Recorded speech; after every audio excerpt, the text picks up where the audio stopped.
รายการข่าวนครหลวงเวียงจันทน์รายการข่าวนครหลวงเวียงจันทน์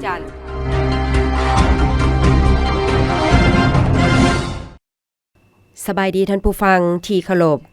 ที่นี่สถานีวิทยุกระจายเสียงนครหลวงเวียงจันทน์รายการข่าวนครหลวงเวียงจันทน์ประจำวันอังคารวันที่27พฤษภาคม2025มีข่าวที่สำคัญต่างๆมานำเสนอต่อบรรดาทานต่อไปเส้นทางรับฟังรายละเอียดลาวมาเลเซียหัดแน่นสายพัวพันการร่วมมือ2ฝ่ายโดยตอบสนองตามการเสื้อเสริญของทานอันว่าอิฟราฮิมนายกรัฐมนตรีแห่งมาเลเซียท่านสนไซศรีพันดอนนายกรัฐมนตรีแห่งสาธารณรัฐประชาธิปไตยประชาชนลาวพร้อมด้วยภรรยาและคณะได้เดินทางไปเยี่ยมยามมาเลเซียอย่างเป็นทางการในวันที่25พฤษภาคม2025เพื่อสืบต่อหัดแน่นสายพัวพันมิตรภาพและการร่วมมืออันดีงามระหว่าง2ประเทศลาวมาเลเซียให้ได้รับการพัฒนายิ่งขึ้นพิธีต้อนรับอย่างเป็นทางการจัดขึ้นอย่างสมเกียรติและอบอุ่นที่ห้องว่าการสำนักงานนายกรัฐมนตรีแห่งมาเลเซีย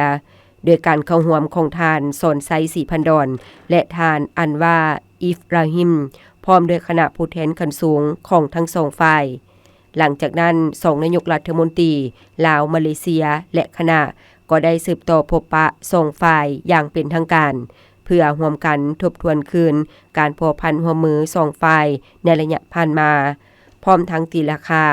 และกำหนดทิศทางแผนการร่วมมือในต่อหน้า2ฝ่ายได้แจ้งสภาพการพัฒนาเศรษฐกิจสังคมอยู่ภายในประเทศของตนให้กันทราบและแสดงความปิติยินดีที่เห็นว่าสายพัวพันมิตรภาพอันยาวนานและการร่วมมือที่เต็มไปด้วยมากผลระหว่างสาธารณรัฐประชาธิปไตยประชาชนลาวและมาเลเซียตลอดระยะ6ทศวรรษที่ผ่านมาได้รับการสุขยู่ส่งเสริมและพัฒนาขึ้นเป็นก้าว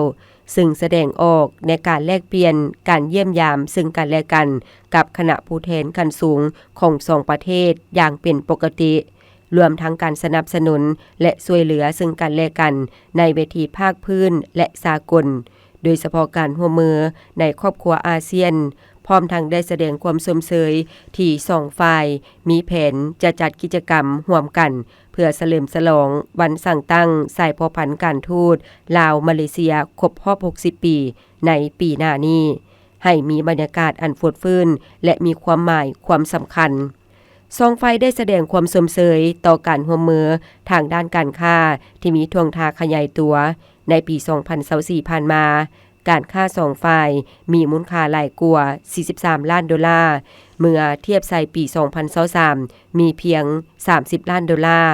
พร้อมทั้งแสดงความสมเสยที่แขนงการค้าของ2ประเทศจะร่วมกันจัดกองประชุมสัมมนานักธุรกิจกับระดับสูงลาวมาเลเซีย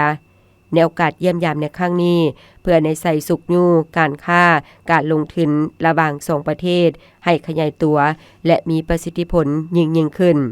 พร้อมนี้2นายกรัฐมนตรีได้ปรึกษาหารือและเห็นดีเป็นเอกภาพจะสืบต่อส่งเสริมการร่วมมือ2ฝ่ายในแขนงการต่างๆให้แน่นแฟ้นและเป็นรูปธรรมขึ้นเติมเช่น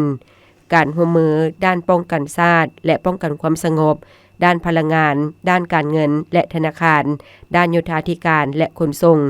ด้านกสิกรรมด้านวัฒนธรรมการท่องเที่ยวด้านสาธารณสุขด้านการศึกษาและการพัฒนาทรัพยากรมนุษย์ด้านเทคโนโลยีและการสื่อสารด้านแรงงานนอกจากนั้น2ฝ่ายยังได้แลกเปลี่ยนคำคิดคำเห็นต่อกับสภาพการภาคพื้นสากลที่มีความสนใจร่วมกันในโอกาสนี้ท่านสอนไซศรีพันดอนได้แสดงความขอบใจต่อการต้อนรับอันอบอุ่นและรู้สึกเป็นเกียรติอย่างสูงที่ได้มีโอกาสเยี่ยมยามมาเลเซียอย่างเป็นทางการซึ่งเป็นครั้งทับอิฐนับแต่ดำรงตำแหน่งนายกรัฐมนตรีแห่งสาธารณรัฐประชาธิปไตยประชาชนลาวพร้อมทั้งได้แสดงความขอบใจต่อการสนับสนุนและช่วยเหลือของมาเลเซียในตลอดระยะผ่านมาโดยเฉพาะทางด้านการพัฒนาทรัพยากรมนุษย์ การสกัดกั้นและป้องกันพยาธิโควิด -19 และการสนับสนุนสาธารณรัฐประชาธิปไตยประชาชนลาวในการเป็นประธานอาเซียนในปี 2024 ผ่านมาพร้อมเดียวกันนี้ท่านสนไซ 4,000 ดอนได้ตีราคาสูงต่อการลงทุนของมาเลเซียอยู่สาธารณรัฐประชาธิปไตยประชาชนลาวที่มีการขยายตัวอย่างต่อเนื่องในสุมปีผ่านมาปัจจุบันการลงทุนของมาเลเซียมีมูลค่าทั้งหมด$946 ล้านกวมเอา88โครงการและถูกจัดอยู่ในอันดับที่ 4 ของการลงทุนต่างประเทศอยู่สาธารณรัฐประชาธิปไตยประชาชนลาวพร้อมทั้งได้เสนอให้รัฐบาลมาเลเซียสืบต่อสุขยู่และระดมนักธุรกิจมาเลเซียเข้ามาลงทุนอยู่สาธารณรัฐประชาธิปไตยประชาชนลาวให้นับมือนับหลายขึ้นโดยเฉพาะแขนงการที่เป็นบริมสิทธิ์ของรัฐบาลลาวในขณะเดียวกันท่านอันว่าอิฟราฮิมก็ได้แสดงความยินดีต้อนรับอันอบอุ่นและตีราคาสูงต่อการเยี่ยมยามครั้งนี้ซึ่งจะเป็นขีดหมายอันสำคัญในการเพิ่มทวีหัดเน้นใส่พันมิตรภาพและการร่วมมืออันดีงามระหว่างสองประเทศที่มีมาแต่ดนนานให้นับมือนับแน่นแฟ้นยิ่งขึ้นพร้อมทั้งแสดงความยินดีจะสืบต่อเฮ็ดเวียกความกันอย่างใกล้ชิดกับฝ่ายลาวในการเสริมขยายการพัวพันร่วมมือ2ฝ่ายในต่อหน้าโดยเฉพาะการร่วมมือด้านเศรษฐกิจของ2ประเทศให้เป็นรูปธรรมขึ้นกว่าเก่าเพื่อนำเอาผลประโยชน์สูงสุดมาสู่ประชาชน2ชาติมาเลเซียลาวภายหลังสำเร็จการพบปะ2นายกรัฐมนตรีลาวมาเลเซียได้เข้าร่วมเป็นสักขีพยานในการแลกเปลี่ยนเอกสารร่วมมือ2ฝ่ายจำนวน1ฉบับคือบทบันทึกการร่วมมือ MOC ระหว่างบริษัททาบกทานแรงของสาธารณรัฐประชาธิปไตยประชาชนลาวและบริษัททางเรือปีนังของมาเลเซียหลังจากนั้นก็ได้ร่วมกันแถลงข่าวต่อสื่อมวลชนของ2ประเทศเกี่ยวกับผลสำเร็จการพบปะ2ฝ่ายอย่างเป็นทางการในครั้งนี้นายกลาวเวียดนามกัมพูเชียพบปะหารือการพัวพันร่วมมือวันที่26พฤษภาคม2025ที่ผ่านมาที่กัวลาลัมเปอร์มาเลเซียท่านสอนไซซีพันโดนนายกรัฐมนตรีแห่งสาธารณรัฐประชาธิปไตยประชาชนลาวได้เข้าร่วมรับประทานอาหารเช้าแบบเฮ็ดเวียกร่วมกับท่านฟามมิงจิงนายกรัฐมนตรีแห่งสาธารณรัฐสังคมนิยมเวียดนามและสมเด็จฮุนมานีดนายกรัฐมนตรีแห่งราชอาณาจักรกัมพูเชียตามการเชื้อเชิญของฝ่ายเวียดนามในโอกาสเดินทางเข้าร่วมกองประชุมสุดยอดอาเซียนครั้งที่46และบรรดากองประชุมสุดยอดอื่นๆที่เกี่ยวข้องในระหว่างวันที่26 27 พฤษภาคม 2025ในโอกาสนี้ท่านสอนไซซีพันโดนได้แสดงความปิติยินดีที่ได้มีโอกาสพบปะ3ฝ่ายกับท่านนายกจาก2ประเทศอีกครั้งและตีราคาสูง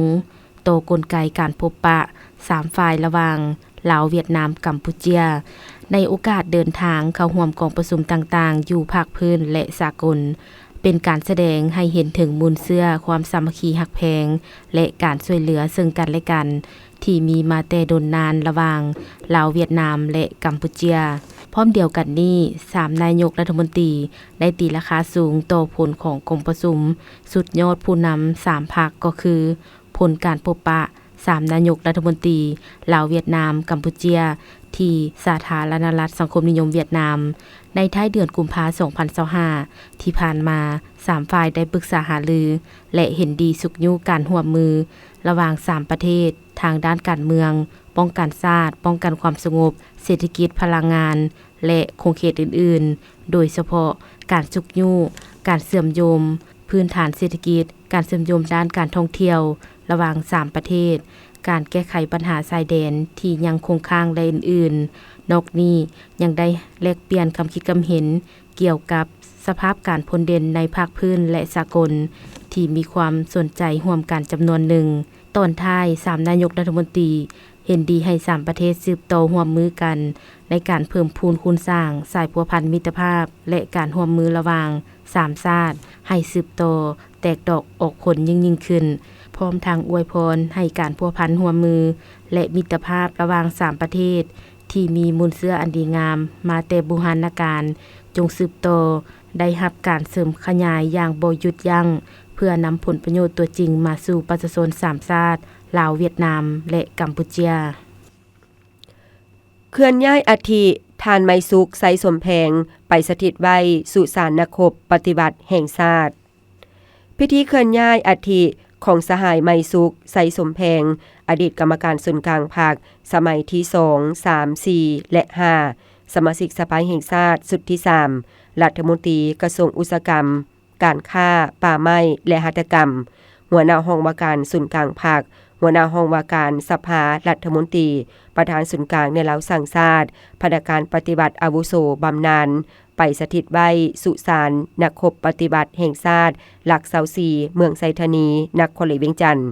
จัดขึ้นวันที่24พฤษภาคม2025ที่ผ่านมาเป็นเกียรติเข้าร่วมโดยทานสนไซศรีพันดรนายกรัฐมนตรีทานปริญญาเอกศิลวงศ์ขุดไพฑูรย์กรรมการกรมการเมืองศูนย์กลางภาคประธานศูนย์การในเหล่าสังชาติมีบรรดาทานการนำภาครัฐจากหลายภาคส่วนคณะรับผิดชอบครอบครัวการนำขั้นสูงพร้อมโดยครอบครัวญาติพี่น้องไสสมแพงและภาคส่วนเกี่ยวข้องเข้าร่วม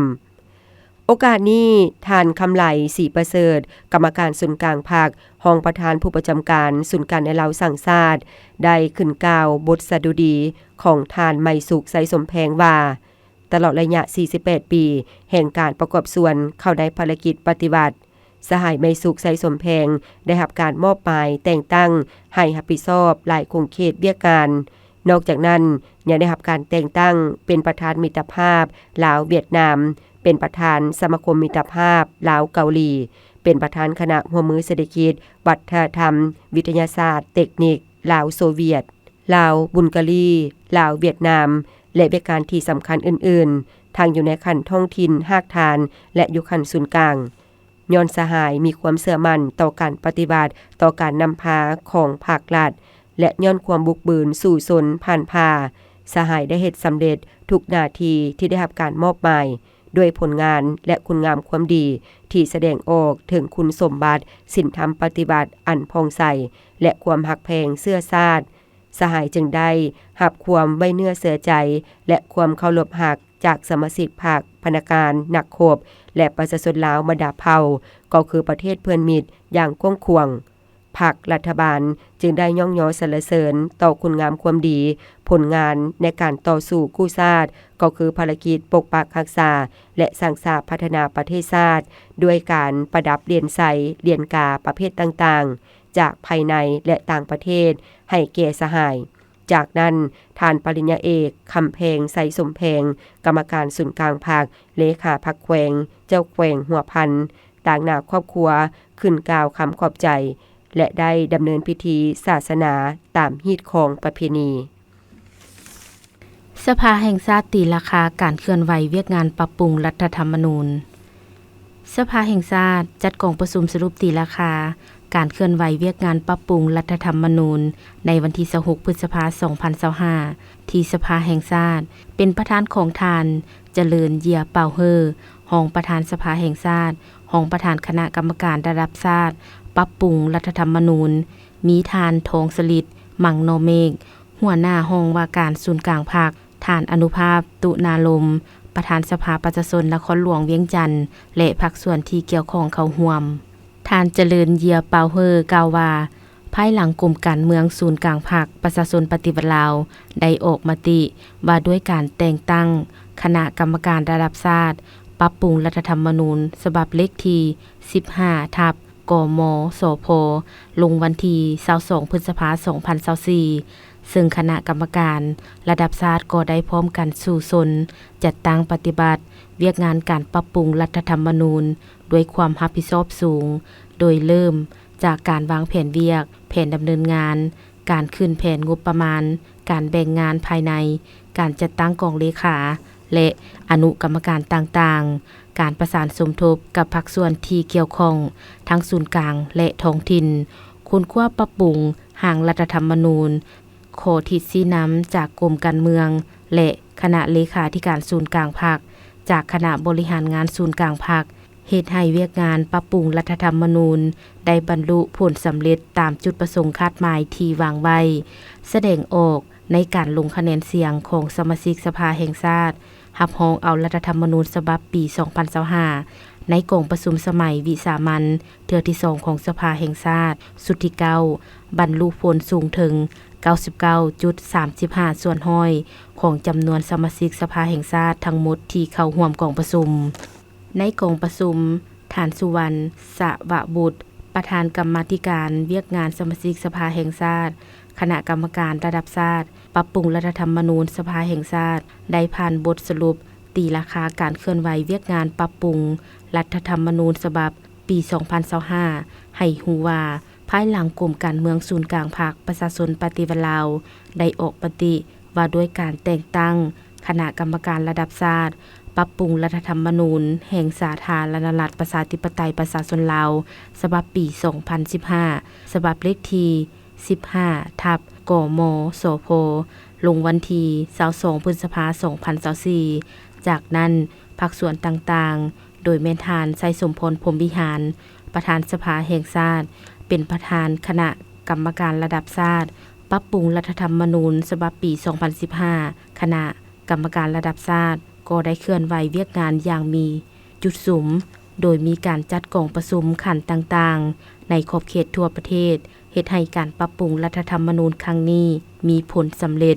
ซึ่งได้เสริมขยายสิทธิประชาธิปไตยของสมาชิกสภาแห่งชาติเข้าในการพิจารณาและลงคะแนนเสียง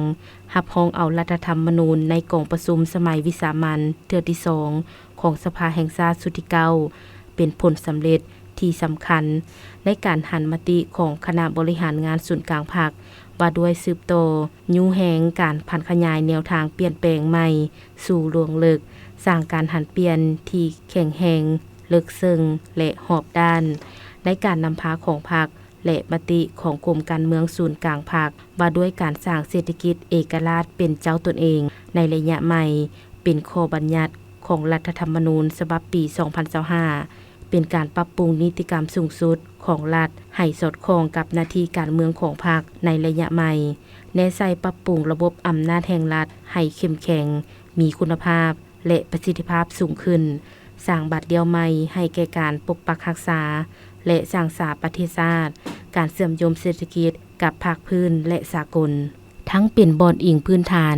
ให้แก่การสร้างและปรับปรุงกฎหมายก็คือนิติกรรมใต้กฎหมายในต่อหน้าให้รับประกันแนวทางการเมืองของพรรคการคุ้มครองบริหารรัฐในระยะใหม่เป็นผลสำเร็จที่สำคัญหรือเป็นบ้านหนึ่งในการสำรวจกวดกาตีราคาความรับรู้ความรับผิดชอบสติเคารพและการจัดตั้งปฏิบัติรัฐธรรมนูญฉบับปี 2015ของพนักงานนำพาคุ้มครองขันกระทรวงองค์การและท้องถิ่นในระบบการเมืองขันต่างๆทั่วประเทศซึ่งมีผู้เข้าร่วมประเมินผลการจัดตั้งปฏิบัติรัฐธรรมนูญทั้งหมด 13,039 ท่านหญิง 2,290 ท่านพร้อมกันนั้นก็เป็นการสังรวมสติปัญญาความคิดเห็นและข้อเสนอต่างๆของพนักงานสมาชิกพรรครัฐกรทหารตำรวจนักเรียนฮู้ปัญญาชนนักธุรกิจทางภาครัฐและเอกชนรวมทั้งประชาชนบรรดาเผ่าเข้าใส่การปรับปรุงกฎหมายพื้นฐานของชาติเข้าใส่การปรับปรุงกฎหมายพื้นฐานของชาติโดยผ่านการทับถามความคิดเห็นใส่เนื้อในทางรัฐธรรมนูญมีผู้เข้าร่วมทั้งหมด722ท่านหญิง143ท่านและโดยผ่านสื่อมวลชนมีผู้เข้าร่วมชมทั้งหมด 9,117 ครั้งผ่านการเฮ็ดเวียกของคณะกรรมการทุกขั้นจนเฮ็ดให้รัฐธรรมนูญฉบับปรับปรุงปี 2025ได้ถูกรับรองในวันที่20มีนาและประกาศใช้ในวันที่22มีนา2025โดยรัฐดำรัฐของประธานประเทศแห่งสาธารณรัฐประชาธิปไตยประชาชนลาวฉบับเลขที่037/ปปทลงวันที่22มีนา2025อาเซียนรับทราบความคืบหน้าการร่วมมือภายใต้ประชาคมอาเซียนวันที่25พฤษภาคม 2025ที่ผ่านมาท่านธงสวรรค์พรหมวิหารรัฐมนตรีกระทรวงการต่างประเทศแห่งสาธารณรัฐประชาธิปไตยประชาชนลาว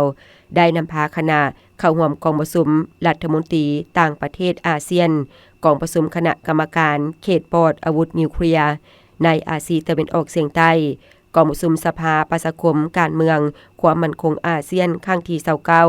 กองประชุมสภาประสานงานอาเซียนครั้งที่34และกองประชุมรัฐมนตรีต่างประเทศอาเซียนสภาการร่วมมือเขตอ่าวโดยการเป็นประธานของรัฐมนตรีต่างประเทศมาเลเซียในนามประธานอาเซียนปี 2025กองประชุมรัฐมนตรีต่างประเทศอาเซียนได้รับทราบความคืบหน้าของการร่วมมือด้านต่างๆภายใต้ประชาคมอาเซียนและการจะตั้งปฏิบัติบรรดาปริมาซีดการเป็นประธานอาเซียนของมาเลเซียในปี 2025ภายใต้คำขวัญ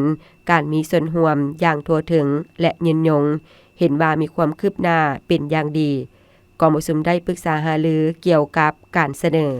เป็นภาคีสนธิสัญญาไมตรีจิตและการร่วมมือในอาซีตะวันออกเฉียงใต้ของบรรดาประเทศนอกภาคพื้นนอกจากนั้นก็ได้ปรึกษาหารือเกี่ยวกับความคืบหน้าการจะตั้งปฏิบัติหาข้อตกลงของผู้นำอาเซียนเกี่ยวกับเมียนมาพร้อมนั้นได้ปรึกษาหารือเกี่ยวกับความคืบหน้าของการกาเกียมเข้าเป็นสมาชิกอาเซียนของติมอร์เลสเตกองประชุมคณะกรรมการเขตปลอดอาวุธนิวเคลียร์ในอาซีตะวันออกเฉียงใต้ได้รับพ้องเอาเอกสารเพิ่มเติมเพื่อดัดแก้สนธิสัญญาเขตปลอดอาวุธนิวเคลียร์ในอาซีตะวันออกเฉียงใต้เพื่อให้สามารถดำเนินขบวนการในติมอร์เลสเตเข้าเป็นภาคีสนธิสัญญาดังกล่าวกองประชุมสภาประชาคมการเมืองความมั่นคงอาเซียนครั้งที่29ได้รับทราบความคืบหน้าของการจัดตั้งปฏิบัติบรรดากิจกรรมและเวียกการของบรรดาแขนงการภายใต้เสาค้ำประชาคมการเมืองความมั่นคงอาเซียนรวมทั้งการจัดตั้งปฏิบัติแผนแม่บทประชาคมการเมืองความมั่นคงอาเซียน 2025กองประชุมสภาประสานงานอาเซียนครั้งที่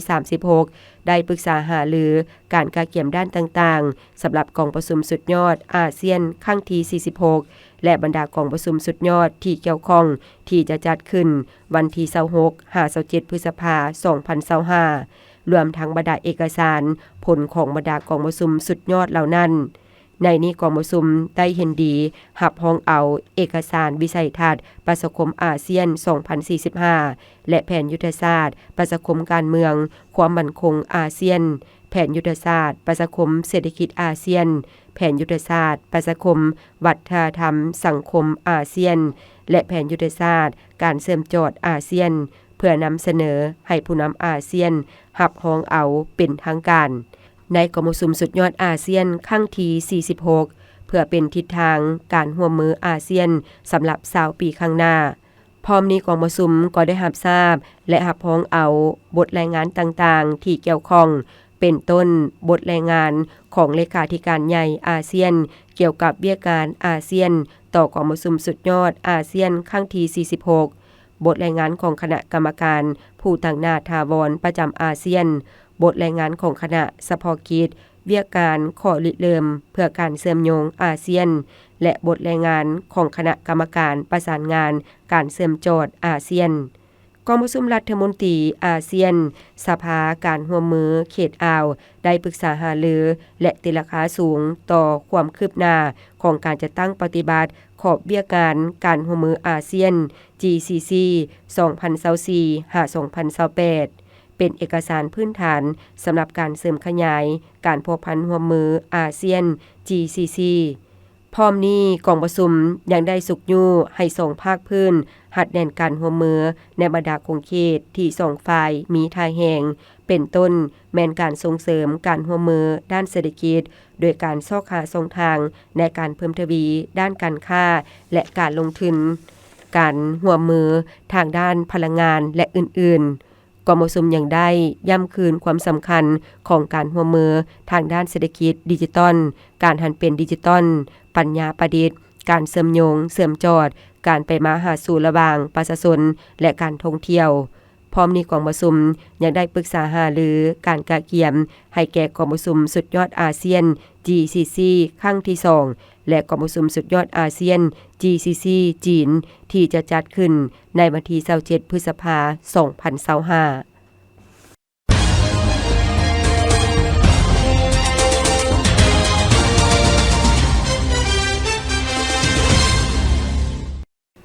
ต่อไปเชิญท่านรับฟังข่าวต่างประเทศเรือบินบ่มีคนขับที่จีนผลิตได้รับความนิยมจากลูกค้าต่างประเทศกองประชุมเรือบินบ่มีคนขับโลกครั้งที่9ที่จัดขึ้นเป็นเวลา3วันได้ปิดลงอยู่นครเซินเจิ้นแขวงกวางตุ้งของจีนกองประชุมครั้งนี้ได้ดึงดูดวิสาหกิจ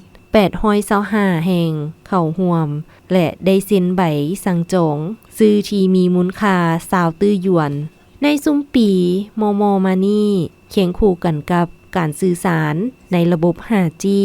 และปัญญาประดิษฐ์ได้รับการพัฒนานำใส่เรือบินบ่มีคนขับในขงเขตต่างๆเช่นการท่องเที่ยวทางวัฒนธรรมการรับมือกับสภาพฉุกเฉินคมนาคมขนส่งและการคุ้มครองตัวเมืองที่ได้เพิ่มขึ้นหลายเทื่อละก้าววิสาหกิจจำนวนหลายพากันนำใส่ผลิตภัณฑ์ใหม่และแผนการใหม่กองประชุมในครั้งนี้ได้ดึงดูดนักธุรกิจมาจากแห่งต่างๆของโลกเรือบินบ่มีคนขับที่จีนผลิตได้กลายเป็นสิ่งที่ได้รับความนิยมในสายตาของผู้ซื้อต่างประเทศกองประชุมสุดยอดอาเซียนครั้งที่46เปิดขึ้นอยู่นครหลวงกัวลาลัมเปอร์